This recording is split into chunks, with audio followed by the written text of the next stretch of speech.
I'm gonna show you how to make this 2-minute keto sugar-free brownie in the microwave. You just put it in a mug, mix together all the ingredients, microwave it for 2 minutes, and then it's done. It's a super yummy treat for when you want something sweet, but you don't have a lot of time.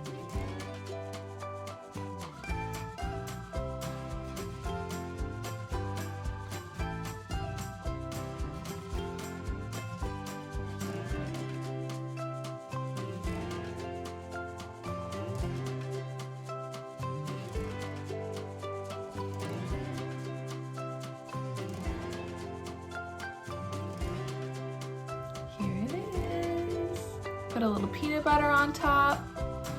It's super delicious.